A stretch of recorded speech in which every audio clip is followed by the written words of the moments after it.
हज़रत सुलेमान अलैहिस्सलाम ने अपनी सल्तनत के दौरान बैतुल मुक़द्दस मस्जिद अक्सा की नए सिरे से तामीर का इरादा फरमाया।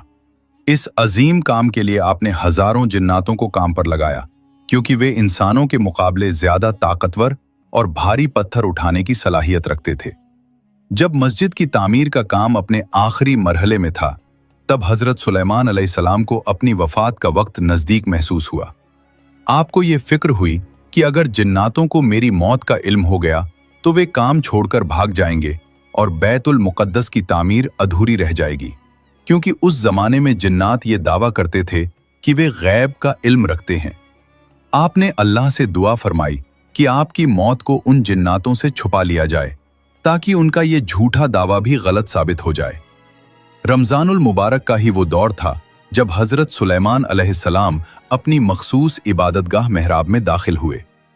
आपने इबादत की नीयत बांधी और अपने लफ्ज़ों में रूहानियत समेटे हुए अपने आसा के सहारे टेक लगाकर खड़े हो गए। इसी हालत में अल्लाह के हुक्म से मलकुल मौत के फरिश्ते ने आपकी रूह कब्ज़ कर ली।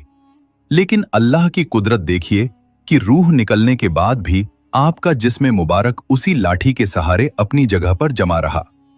नीचे मैदान में हजारों जिन्नात काम में मसरूफ थे और ऊपर खिड़की से उन्हें ऐसा महसूस होता कि हजरत सुलेमान अलैहिस्सलाम खड़े होकर उन्हें देख रहे हैं।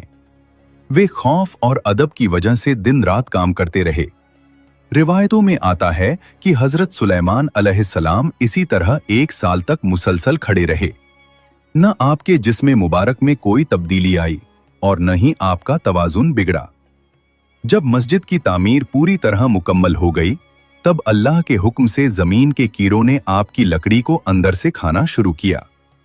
जब लाठी अंदर से खोखली हो गई और वो बोझ न उठा सकी, तब वो टूट गई और हजरत सुलेमान अलैहिस्सलाम का मुबारक जिस्म जमीन पर तशरीफ ले आया। तब जाकर जिन्नातों और इंसानों को मालूम हुआ कि अल्लाह के नबी तो बहुत पहले ही वफात पा चुके थे। कुरान पाक इस वाक़ये की तस्दीक करते हुए फरमाता है कि अगर जिन्नातों को गैब का इल्म होता तो वे इतनी मुशक्कत और जिल्लत भरे काम में इतने दिनों तक मुब्तला न रहते।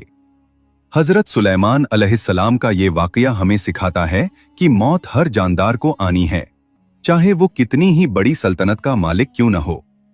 रमज़ान के इस पाक महीने में ये वाक़या हमें अल्लाह के सामने झुकने और उसकी बंदगी में डूबे रहने का सबक देता है।